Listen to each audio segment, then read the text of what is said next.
গ্রামের এক কোণে ছিল পরিত্যক্ত মাটির ঘর। রাতে কেউ ওদিক দিয়ে যেত না। লোকজন বলতো সেখানে নাকি কারোর কান্না শোনা যায়।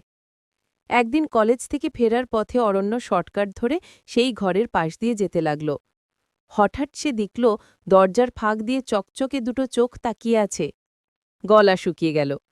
ভেতর থেকে কান্নার মতো শব্দ ভেসে আসছে, বাঁচাও, কেউ আছো?